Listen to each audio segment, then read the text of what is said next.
ভালোবাসা, প্রেম অত্যন্ত মধুর একটা সম্পর্ক। পৃথিবী একদিকে একদিকে আমি, আজ আমার রক্তে মিশে গেছো তুমি। দেখো, প্রেম ভালোবাসা রক্তের খেলা হবে এইখানে। ভালোবাসা এমন পর্যায়ে এক্সট্রা পজিটিভনেস চলে আসে যে তুই শুধু আমার, অন্যের দিকে তাকালে তুই ওপরালার। মানে কবিতাটির নাম মাই লাস্ট ডাচেস। আজকের পর এই কবিতার একটা অক্ষরও তোমাদের কাছে অস্পষ্ট থাকবে না। মাই লাস্ট ডাচেস। প্রথম প্রশ্ন, আমার শেষ পত্নী, মানে পেত্নী নয়, পত্নী মানে আমার শেষ স্ত্রী। আসলে এই ডাচ কথাটা এসছে, ডিউকের স্ত্রীকে ডাচ বলা হয়। তুই যে বাইকটা নিয়ে এসছিস বাবু পড়তে, সেই বাইকটার নাম ডিউক।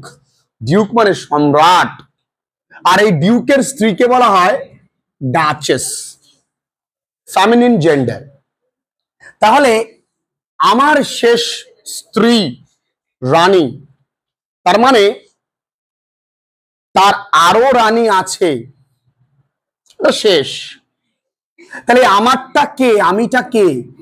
এই আমিটা হলো ডিউক অফ ফেরেরা। কি নাম? এই ডিউক অফ ফেরেরা, তার নাম আলফানজো টু, অর্থাৎ আলফানজো দুই, দ্বিতীয় সম্রাট এরকম, তো তার নাম আলফানজো টু। তাহলে তার শেষ স্ত্রী, এই স্ত্রী আবার কে? স্ত্রীর নাম হচ্ছে লুক্রেজিয়া। তার নাম কি? লুক্রেজিয়া। এই কবিতাটি একটি ড্রামাটিক মোনোলগ। আমি প্রত্যেকটা ইনফরমেশন লিখে দিয়েছি। ড্রামাটিক মোনোলগ মানে কি? এই কবিতায় যিনি বক্তা, তিনি একা একা কোনো কিছু বলবেন। মোনো মানে একা, এবং কেউ তার কথা শুনবে। তাহলে কে শুনছে এখানে? এখানে তো ডিউক অফ ফেরেরা বলছে, তাহলে কে শুনছে? শুনছে। আসলে দেখো কি রোমাঞ্চকর একটা ঘটনা। এই ডিউক অফ ফেরেরা আলফানজোর কাছে এসছে এক জমিদারের কিছু দূত, এনভয়েজ। এনভয় মানে দূত। এক জমিদারের দূত এসছে। সেই জমিদার টাইরলের জমিদার। সেই টাইরলের জমিদার কাছ থেকে এসছে কেন? ওই জমিদারের মেয়ের বিয়ের প্রস্তাব নিয়ে। জমিদারের মেয়ের বিয়ের প্রস্তাব দিতে এসছে কার কাছে? এমন এক ব্যক্তির কাছে, যে ব্যক্তি গল্পদের শোনাবে যে আমি আমার স্ত্রীকে কেন মেরে ফেলেছি। কি ভয়ঙ্কর! দেখো, আমার শেষ স্ত্রীকে আমি খুন করেছি, সে গল্প বলবে কেন।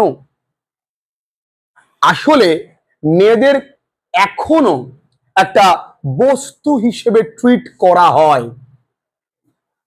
তোমার কাছে তোমার দিদি, তোমার বোন যেমন সম্মানের, তোমার কাছে তোমার স্ত্রীও সেই সম্মান, বা তোমার প্রিয়জন সেই সম্মানটাও এক্সপেক্ট করে। আমরা যদি আমাদের পরিসরে সমস্ত মেয়েদেরকে সম্মান করতে পারি, তাহলে গোটা সমাজটা ভালো হবে। ইকুয়ালি মেয়েদেরও কিন্তু এটা কর্তব্য সম্মানটুকু রাখা। এই কবিতাটি যিনি লিখেছেন তার নাম রবার্ট ব্রাউনিং। দেখো, তার জন্ম 1812 সালে, মৃত্যু 1889। এটা তো পরীক্ষায় আসবে না। তার বাবা মায়ের পরিচয় থেকে বেশি জানতে ইচ্ছে করে তার বউর নাম কি। বউর নাম বলছি, তার বউর নাম Elizabeth barrel, sorry Barrett, barrel নয়। তার স্ত্রীর নাম, সবার এটাই মনে থাকে, তার স্ত্রীর নাম এলিজাবেথ ব্যারেট। এলিজাবেথ ব্যারেটের সঙ্গে তার লাভ ম্যারেজ হয় কিন্তু, এবং তারা পালিয়ে চলে যায় ইটালিতে বিয়ে টিয়ে করে। তাই এই কবিতার মাই লাস্ট ডাচেসের আসল নাম কিন্তু ইটালি। এই কবিতার আসল নাম ইটালি।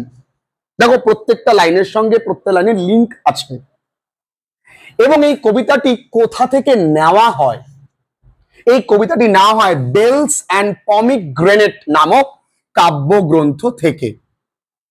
এই কবিতাটি কোথায় প্রকাশিত হয়? ড্রামাটিক লিরিক্সে। কত সালে? 1842 সালে। তাহলে মোটামুটি কবিতার প্রিফেস নিয়ে আর কোনো প্রশ্ন নেই। তাহলে এবার আমরা চলে যাই আমাদের কবিতা মাই লাস্ট ডাচেস। এখানে যে কবিতার লাইনগুলো আছে, সেই প্রত্যেকটা একটা রাইমিং কাপলেট। কাপলেট মানে কি, প্রত্যেকটা জায়গায় দুটো করে লাইন থাকবে। এখানে টোটাল 28টা রাইমিং কাপলেট আছে, তাহলে 28 দুগুণী 56টা লাইন এই কবিতায় আছে। এই কবিতায় লক্ষ্য করে দেখো ছন্দটা, রাইমিং স্কিমটা কেমন। এ এ বি বি, অর্থাৎ যেহেতু রাইমিং কাপলেট পরপর দুটো মিলবে, লক্ষ্য করে দেখো wall call, hand stands, said read, countenance glance, by I, durst first, not spot. লক্ষ্য করেছো? তাহলে এই রাইমিং স্কিমটা কেমন, a a b b, clear? আর এর বেশি জানার প্রয়োজন নেই। আরেকটা জিনিস জানতে হয় যে রবার্ট ব্রাউনিং কিন্তু একজন ভিক্টোরিয়ান এজের কবি। আমরা জানি ইংরেজিতে বিভিন্ন রকম এজ আছে, রোমান্টিক এজ আছে, জেকোবিয়ান পিরিয়ড আছে, ভিক্টোরিয়ান এজ আছে। তো তিনি একজন ভিক্টোরিয়ান পিরিয়ডে, যেমন ইতিহাসে আধুনিক যুগ, নব্যপ্রস্তর যুগ আছে না, তো সেই রকম তিনি ভিক্টোরিয়ান এজের একজন কবি। চলো মন দিয়ে পড়ি, আমরা কিন্তু আজকে এসএকিউ লেখাও শিখব। দেখো তোমাদের বইতে ফারেরা বলে লেখা থাকতে পারে। সে বলছে, কি বলছে, তাহলে তার কাছে কারা এসছে, একজন দূত বা কয়েকজন দূত, কার, এক জমিদারের। সে জমিদারের নাম কি, টাইরল। কি নাম? সে এসছে, তাদেরকে কি বলছে, that's my last duchess painted on the wall. দেখতে পাচ্ছেন, এই তো দেয়ালে যার ছবি আঁকা, এ হলো আমার শেষ স্ত্রী, মেরে দিয়েছি। লুকিং অ্যাজ ইফ, দেখুন দেখে মনে হচ্ছে কেন, শি ওয়ার অ্যালাইভ, একদম জ্যান্ত। দেখুন সদ্য মেরেছি তো।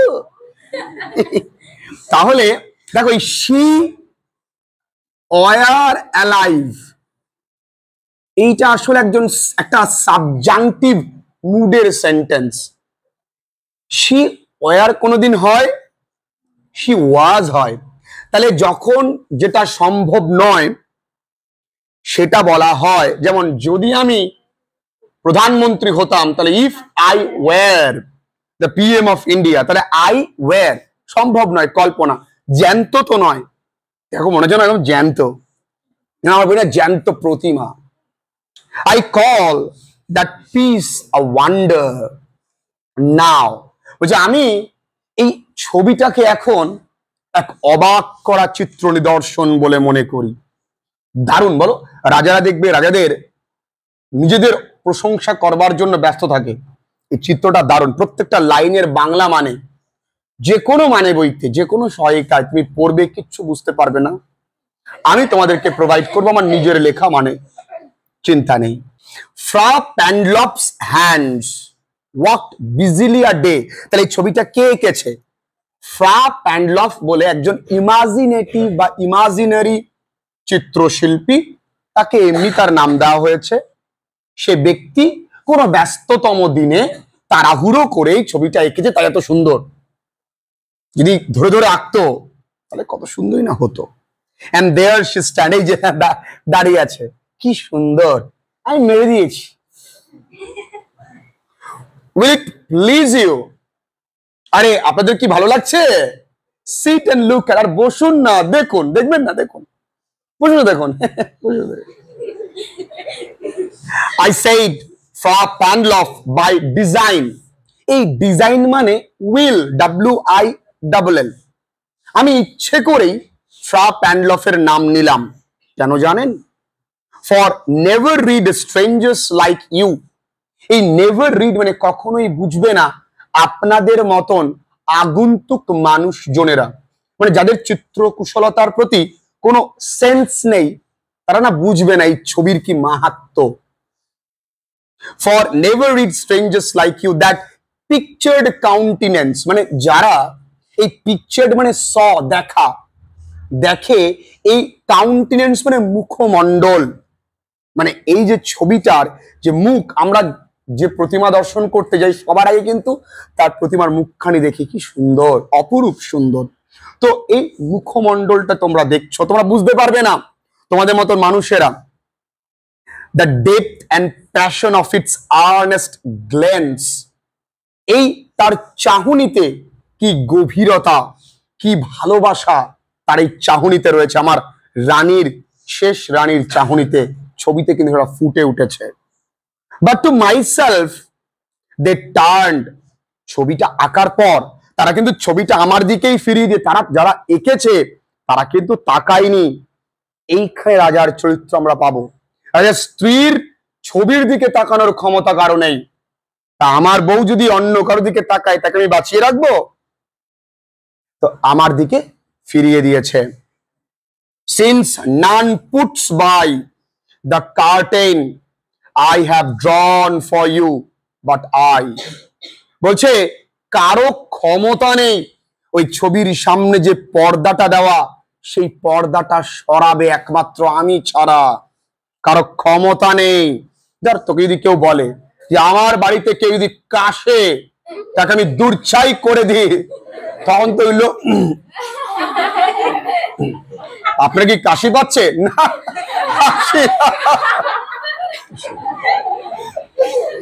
and seemed as they would ask me, যেন মনে হয়েছিল তারা আমায় প্রশ্ন করবে, যারা এই ছবিটা আমার বাড়িতে রাখতে এসেছিল তারা যেন আমায় প্রশ্ন করবে, এমনটাই ওদের দেখে মনে হচ্ছিল। কিন্তু প্রশ্ন করার তো সাহস সবার নেই, রাজাকে প্রশ্ন করতে পারে না।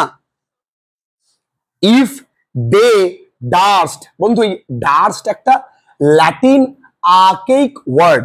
যেমন আমরা দাও পড়েছি, দাও মানে ইউ, এই ডাস্ট মানে ডেয়ার, হাউ ডেয়ার ইউ বলি না? তাদের যদি সাহস থাকতো তাহলে আমার প্রশ্ন করত। কি প্রশ্ন করত? হাউ সাচ আ গ্ল্যান্স কেম দেয়ার, এত সুন্দর চাহনি তোমার ওই রূপে বধূ, এত সুন্দর, জানি না কি আছে মধু, হ্যাঁ কি সুন্দর চাহনি, কিভাবে রাজামশাই এত দারুণ স্ত্রী কোথায় পেলেন? জিজ্ঞেস করতে তাদের তাদের ইচ্ছে হয়েছিল, কিন্তু জিজ্ঞেস করতে তো পারিনি।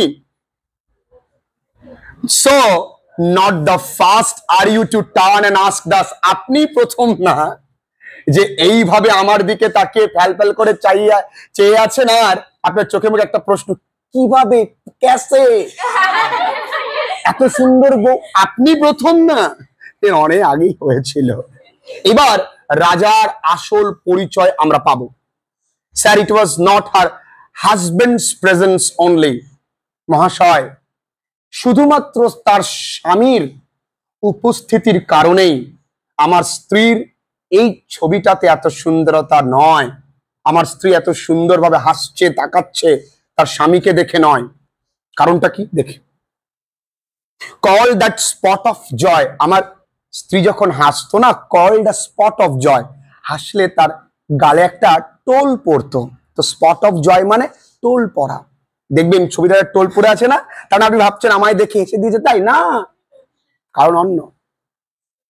ইন্টু দ্য ডাচেস চিক, আমার যে রানীর গালে একটা টোল পড়েছে, সেটা আমায় দেখে নয়। পারহ্যাপস, তার কারণটা কি দেখো, ফ্রা প্যান্ডলফ এনচান্স টু সে, সম্ভবত যে ছবি আঁকতে এসেছিল সেই ফ্রা প্যান্ডলফ, সে হয়তো সুযোগ নিয়েছে একটু ফ্লার্ট করার আমার স্ত্রীর সঙ্গে। সে বলে দিয়েছে, কি বলেছে, her mantle laps over my lady's wrist too much. সে বলছে ম্যান্টেল মানে শাড়ির আঁচল, বা হতে পারে ওড়না, ওড়নাটা সরে তার হাতের কাছে চলে এসছে, মানে গায়ের ওড়নাটা পড়ে গেছে। এই সেটাই বলেছে ফ্রা প্যান্ডলফ, যে আপনার ওড়নাটা একটু তুলে নেবেন। সেটাতেই হয়তো আমার স্ত্রী একটু হেসে দিয়েছে, কারণ ওড়নাটা না থাকলে বোল্ড লাগতো দেখতে, আর আমি সেটা মেনে নিতে পারিনি।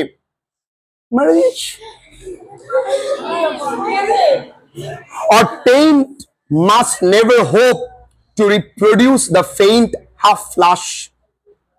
যিনি পেইন্ট মানে পেইন্টার, কখনোই এমনটা আশা করবে না, must never hope to reproduce, ফুটিয়ে তুলবেন, দ্য ফেইন্ট হাফ ফ্লাশ, এই অর্ধ হাসির সঙ্গে কোনো ছবি তিনি আঁকবে না। যে কোনো জায়গায় আমি যদি ছবি তুলতে যাই, হাসুন, আমরা হাসি, ওই লোক মরা বাড়িতে গেল, দাদু হাসু, আরে দাদু তো হাসতে পারবে না বলেই মরে গেছে। তাই তিনি বলছেন যে চিত্রশিল্পী তো এই অর্ধ হাসি নিয়ে ছবি তুলতে পারবে না, তাই চিত্রশিল্পী তাকে হাসতে বলেছে, সেই কারণে তিনি এসেছেন, আর তাই তার গালে টোলটা পড়েছে, তাই ছবিটা এমন এসছে। আমার জন্য নয়, আমার স্ত্রী আমায় ভালোবাসে না, তাই আমি আমার কাছে রাখিনি, পাঠিয়ে দিয়েছি ওপরে, যা ওখানে কি ভালোবাসে। That dies along her throat, যে হাসিটা মারা গেছে তার মৃত্যুর সঙ্গেই, মানে গলা চিপে মারা হয়েছে বা শ্বাসরুদ্ধ করে মারা হয়েছে। such stuff, এই ধরনের কর্মকাণ্ড, মানে এই ধরনের কাজগুলোকে was a courtesy she thought, তিনি কিন্তু ভদ্রতা মনে করেন।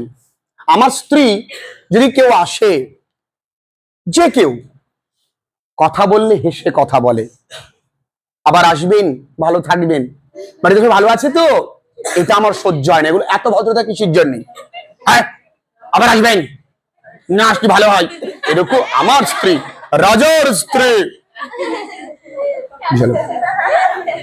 and cause enough for calling up that spot of joy, আর এইগুলোই যে কোনো লোক যখন আসে কার্টেসি দেখাতে চায়, কার্টেসি মানে ভদ্রতা, আপ্যায়ন করতে, সেই কারণে তার মুখে আনন্দ ফুটে ওঠে, আনন্দ শেষ করে দিয়েছি। she had a heart, how shall I say, আমার স্ত্রীর মন, সত্যি কি বলবো, মানে বিরাট, কি করে আপনার বডি বলেন তো, যার তার দেখলি পটি যায়, এরকম একটা ব্যাপার আর কি। too soon made glad, যে আমি কি মিথ্যে বলছি, too soon made glad মানে যখন তখন তিনি যে কোনো কিছু দেখলে একেবারে গলে যায়, ওয়াও কি সুন্দর মুচি, ওয়াও কি সুন্দর চাকরটা, too easily impressed, অল্পতেই তিনি ইমপ্রেস হয়ে যায়, অল্পতেই ইমপ্রেস হয়ে যায়। রানীমা আপনি না কি সুন্দর, তাই ও আসবো, she liked whatever she looked on, যার দিকে তাকাবে তাই তার ভাল লাগে, দেখো এটা কিন্তু এমনটা রানীমা না, তিনি মনে করছেন যদি তোমায় কেউ অত্যন্ত সন্দেহ করে, তার মানে বুঝতে হবে সেই অপরাধগুলো সে কোনো না কোনো সময় করেছিল, তাই সেই অপরাধের প্রতিচ্ছবি তোমার মধ্যে সে দেখতে পায়। আর সেই ব্যক্তি বেশি সন্দেহ করে যে ব্যক্তি সন্দেহ করার মতন কাজ বেশি নিজে করে। Sir, and her looks went everywhere, তার নজর না সব দিকে তিনি তাকায়। So it was all one, সবাই তার কাছে সমান। কেমন ধরেন, my favor at her breast, তার দেখবেন বুক পর্যন্ত আমার দেওয়া একটা হার ঝুলছে, আমি কত যত্ন করে দিয়েছি, ভালোবেসে, রাজ ঘরানার জিনিস, সেটার যেমন মূল্য, the dropping of the daylight in the west, ওই পশ্চিম আকাশে সূর্য যখন অস্ত যায় তার যে সোনালী আভা, সেটাও তার কাছে সেম। রাজা তো ম্যাটেরিয়ালিস্টিক অর্থাৎ বস্তু কেন্দ্রিক ভালোবাসে, যারা বড় লোক তাদের ভালোবাসাটা লোক দেখানো হয়, যারা গরিব তারা খালি গোলাপ ফুল দিয়েই কিন্তু ইমপ্রেস করার চেষ্টা করে। তার মানে রানীর কাছে ওটাও যা এটাও তাই। Even the bow of cherries some officious fool broke in the orchard for her, আমার বাড়ির যে চাকর বাকর তাদেরকে অফিসিয়াস ফুল বলা হয়, তারা কি করে ওই অর্চার্ড মানে ফলের বাগান থেকে চেরি ফলের একটা ডাল ভেঙে নিয়ে আসে, এটাও তার কাছে ওই আমার যে দেওয়া সোনার হারের থেকেও সমান দাম মনে হয়। এ কি, দা হোয়াইট মিউল, সাদা খচ্চর, দেখবি আগেকার দিনের রানীরা ছোট ছোট ছাগল বা ভেড়া এগুলোকে কোলে জড়িয়ে ধরে আদর করত, তো এই সাদা একখানা খচ্চর, এবং তোমরা জানলে অবাক হবে মাত্র 17 বছর বয়সে কিন্তু এই বাচ্চা মেয়েটাকে সন্দেহের বশে মৃত্যুদণ্ডে দণ্ডিত করে। she rode with round the terrace, ওই টেরেসে মানে আমরা জানো ঝুলন্ত বারান্দা বা ঝুলন্ত ছাদের একটা অংশ, তো সেখানেও তার সঙ্গে সেনা তার কাঁধে চড়ে ঘুরতো। All and each would draw from her alike the approving speech. প্রত্যেকটা জিনিস তার কাছে সমান ব্যবহার পেত।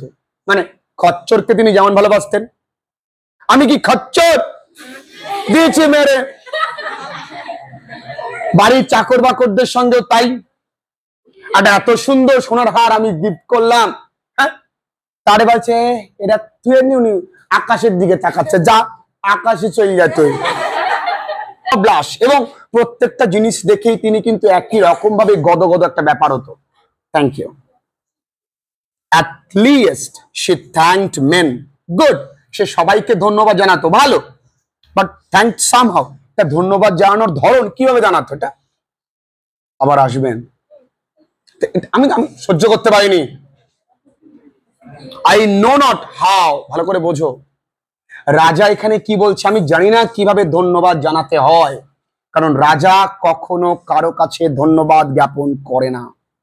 রাজা তো তার ইগো অত্যন্ত বেশি, ও কখনো ঝোঁকে না, ও পুষ্পা রাজ ঝুঁকে গায়।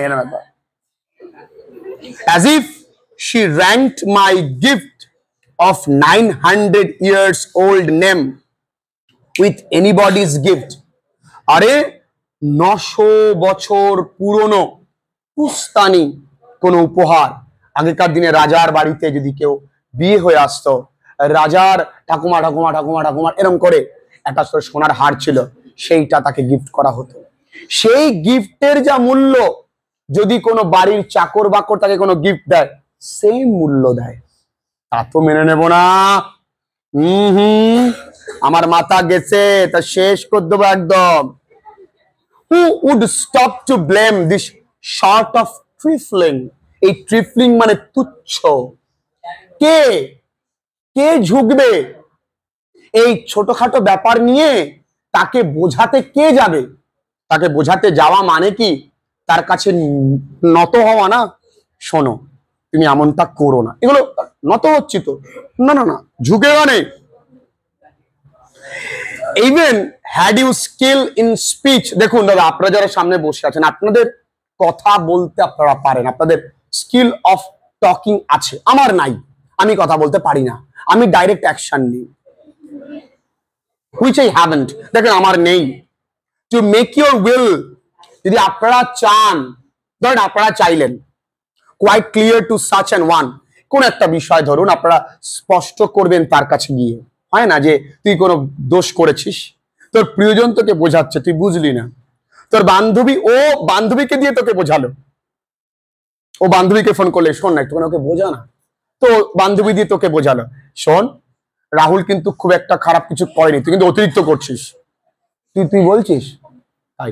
আলটিমেট তুই তখন মানলি, তার মানে লিটারালি কি দাঁড়ায় যে তুই রাহুলকে অসম্মান করলি।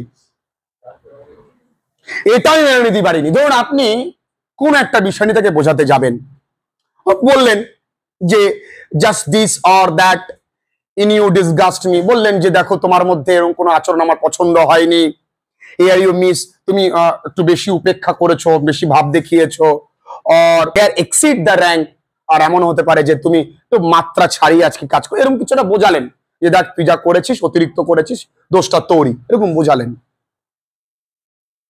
As if she let herself be loosened, so nor plainly set her wits to yours. তুমি বোঝানোর পরে সে একটু আলগা হয়ে গেল, লুজেন মানে আলগা হয়ে যাওয়া মানে কি, মেনে নিল, তার যুক্তি তর্ক খাটালো না, and made excuse, কোন রকম কোন এক্সকিউজ দেখালো না। Even then would be some stooping, তার মধ্যেও কি আমার অপমান নেই? এর মধ্যেও তো অপমান। কি লাইনটার মানে আমি একটু বুঝিয়ে বললাম, উদাহরণ দিয়ে বুঝতে পেরেছো? ও and I chose never to stop, আর আমি বেছে নিয়েছি আমি কখনোই ঝুঁকবো না, আমি পুষ্পা রাজ। ও sir, she smiled no doubt, মহাশয় সে হাসতো no doubt, সবাই দেখে আসতো whenever I passed her, যখনই তার পাশ দিয়ে যেতাম হাসতো। But who passed without much the same smile? যে তার পাশ দিয়ে তো তার একই স্মাইল নিয়ে হাসতো। ভাবলাম হয়তো আমি পাশ দিয়ে ছিল, আমার রানী হেসেছে। না, খচ্চর যাচ্ছে তাও হাসছে। This grew, এটা না এই ধরনের ব্যবহার বেড়েই চলেছিল। So I gave command, আমি আদেশ করেছিলাম। Then all smiles stopped together, একসঙ্গে সব হাসি reach vanish। বেশি হাসা না তোমার? There she stand as if alive, আরে দাঁড়িয়ে আছে পুরো জ্যান্ত ছবি। কেমন লাগে? আমি খচ্চর? Will it please you rise? এই আপনারা উঠুন, আরে উঠুন, চলুন, আর কতক্ষণ বসবেন? ওঠেন। We will meet the company below, নিচে অনেক লোকজন অপেক্ষা করছে তাদের সঙ্গে দেখা করতে। তবে উপরের রাজার পার্সোনাল ঘরে নিয়ে গেছে, এবার নিচে নামবে। Then I repeat the count, your master no munificence। এবার যেতে যেতে কথা বলছে, আপনার যে জমিদার বাবু আছে তাকে বলবেন তিনি অত্যন্ত মিউনিফিসেন্স মানে উদার, জেনারাস। তিনি পরিচিত তার জেনারসিটির জন্য, উদারতার জন্য। মানে এবার একটু তেল মারছে কাকে? হবু শ্বশুরকে। বলবেন এতক্ষণ ধরে বলল যে আমি আমার আগের স্ত্রীকে খুন করেছি বা মৃত্যুদণ্ডে দণ্ডিত করেছি, আবার যারা এসছে তারা কি ওই জমিদারের মেয়ের বিয়ের প্রস্তাব নিয়ে এবার তাদেরকে একটু অয়েলিং করছে, যে গিয়ে বলবেন এই লোকটি খুব উদার। কেন উদার? অফ মাইন্ড ফর ডাউরি ও is ample warrant that no just pretence, এই প্রিটেন্স মানে অভিযোগ, of mind for dowry will be disallowed. বলছে তিনি এই ওয়ারেন্ট মানে আশ্বাস, তিনি যথেষ্ট আশ্বাস দিয়েছেন যে আমি যা ডাউরি চাবো মানে পণ তিনি দেবেন। আগেকার দিনে বিয়ের সময় পণ নেওয়ার একটা প্রচলন ছিল, প্রচুর পরিমাণে পণ প্রথা তোমরা জানো, dowry system. Though his a fair daughter self, ভালো করে বোঝো, as I avowed at starting is my object, ভালো করে বুঝো, অবজেক্ট বলছে। আমরা কি বলি? মাই লাভ বলি। তিনি কি বলছেন?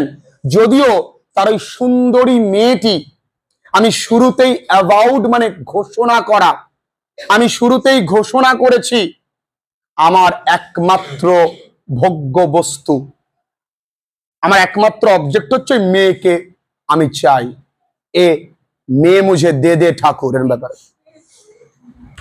Nay, we will go together down such, চলুন একসঙ্গে যাই, নিচে যাই।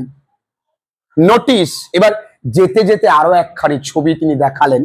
এই ছবিটা অনেকটা অর্থ বহন করে নেবে, রাজার এবং পুরুষতাত্ত্বিক সমাজের একটা মানসিকতার ছবি। কি বলছে? নোটিসে দেখো, দেখুন নেপচুন, একটা নেপচুনের ছবি। নেপচুন এক দেবতা, তিনি কি করছেন? দো টেমিং আ সি হর্স, নেপচুন কাকে পোষ মানাচ্ছে? একটা সামুদ্রিক ঘোড়াকে। এই সামুদ্রিক ঘোড়াটা হলো মেয়ে সমাজকে বা মেয়েদেরকে বোঝানো হচ্ছে। নেপচুন কারা? পুরুষদেরকে বোঝানো হয়। পুরুষরা মনে করে আমরা মেয়েদেরকে কন্ট্রোল করব, আমি উঠতে বললে উঠবে, বসতে বললে বসবে। তাই কিন্তু হয়ে এসছে এবং আসছেও। তবে এটাও ঠিক, মিউচুয়াল রেসপেক্ট দরকার। এটা এমন নয় যে শুধু ওরাই রেসপেক্ট করবে, দুপক্ষেরও মিউচুয়াল রেসপেক্ট থাকলেই আমি মনে করি ভালোবাসার আগেও mutual understanding and mutual respect সবার আগে গুরুত্বপূর্ণ। এই দুটো এই সমাজে নেই, তবেই এত বড় প্রবলেম গুলো ক্রিয়েট হয়। প্রতিদিন ভারতবর্ষে যদি 1 লক্ষ বিবাহ হয়, প্রতিদিন ভারতবর্ষে 4 লক্ষ ডিভোর্স হয়, তার মধ্যে 3,90,000 love marriage. You know the reason? কারণ তাদের মধ্যে কোনো মিউচুয়াল রেসপেক্ট নেই। সকলকেই সম্মান করতে হবে একে অপরকে। থট আর রিয়ালিটি, আপনারা ভাবছেন এটা হয়তো এক বিরল ছবি, আমার কাছে পোয়েটারে থাকে, রাজা নিজের বাহবা করছে। which class বা Claus of Innsbruck cast in bronze for me, যে এটা কে এঁকেছে? ইন্সব্রুক এর একজন চিত্রশিল্পী বা শিল্পী, তার নাম ক্লজ। তিনি কি দিয়ে তৈরি করেছেন? ব্রোঞ্জ দিয়ে। কার জন্য? আমার জন্য। দেখুন, রাজা পুরো কবিতায় শুধু জানালো আমি আমার স্ত্রীকে কেন হত্যা করেছি, and tried to justify himself, নিজেকে নির্দোষ প্রমাণ করার চেষ্টা করেছিল। কিন্তু তার এই কথোপকথনে আমরা কিন্তু জানতে পারলাম একটা এত ভালো, এত সুন্দর বিনয়ী, প্রকৃতি প্রেমী, সকলকে মানে ইনডিসক্রিমিনেটিং মাইন্ডসেট, কাউকে কোন রকম ভাবে তিনি ভেদাভেদ করতেন না, এই ধরনের মানুষ একটা 17 বছরের লুক্রেজিয়াকে, স্টিল আ ভার্জিন ছিল, তখন কিন্তু তাকে হত্যা করে দেয় কে? এই রাজা। তার মানসিকতা কি? অত্যন্ত টেমিং, পোষ মানাবে, অত্যন্ত ভয়ঙ্কর, তুমি কারো দিকে তাকাতে পারবে না, এই রকম মানুষগুলোকে আমি মানসিক রোগী হিসেবে মনে করি। আশা করি কবিতাটি ভালো লেগেছে।